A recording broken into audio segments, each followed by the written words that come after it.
Greetings, my name is Melissa Michaels, and I was first diagnosed with ovarian fallopian tube cancer on March 17th in 2017. And at this time, I have no evidence of disease, nor have I for over a year. So today, I want to share a little bit about the power of movement in my healing journey through cancer and the eradication of it. I spent much of my adult life using dance as a way of getting to know myself and helping other people befriend themselves and mobilize into creative action in their lives. So dance was a part of my foundation, although I wasn't necessarily a performance dancer. And when the diagnosis came, it was very important for me to continue to be able to work with the emotional components of this horrific diagnosis, and dance was the most powerful way for me to do that. So whenever I had the opportunity, whenever my body longed to transform some of the activation, some of the fear, some of even the exhaustion and overwhelm from the chemo, I would go towards movement. And sometimes that was as much as just being able to walk around the block. Other times it was putting on some favorite music in my living room and moving in a very small way.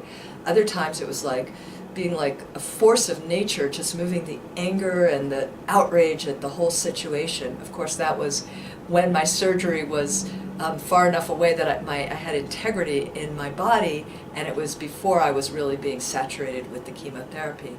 There were many different cycles where movement really was my medicine. And simultaneously, it was really ultimately about staying in intimate relationship with this body. When we get a diagnosis like ovarian cancer, there's such a shock that can happen to our nervous system, to our whole beings, and not just ours, our families and our communities. And so practices and activities that help us come out of shock and into intimate communion with our bodies as we go through this, for me, are really interesting. And so sometimes it was the movement, and other times it was deep and profound stillness. And not the kind of stillness where I would check out and space out, although there was times for that, but stillness where I would get very intimately into connection with the sensations that were happening in my body, even if they were extraordinarily painful. Because by being with them, what I started to notice is that they would come to a state of quiet. Like a screaming child, if we pay attention to it, it'll calm down. And when I would come back, for example, from my chemo sessions, rather than just trying to get out of the whole situation, I would actually go lie down on the earth, and I would let my system drain into the earth herself and see if I could find some kind of internal quiet. Because I was so overwhelmed with the sensations of all those burning chemicals moving through me. And then eventually I would find my way up and into my day, which may not have involved much more movement than that.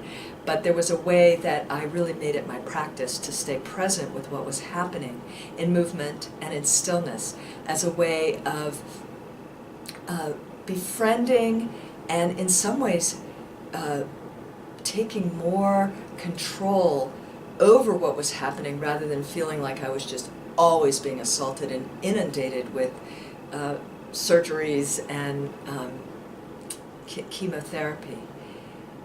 Additionally, my body has a wisdom in it, as do all of ours, that by staying in relationship to it, I was able to hear it.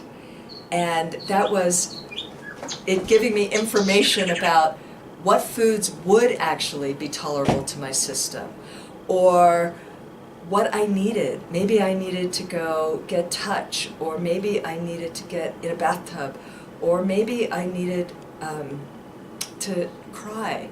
But by staying connected, I could really get the guidance and ultimately move into self-advocacy. So here's to movement as medicine, and now all the research is supporting that it's critical that we keep circulating the life force through our body as we fight for our lives through cancer.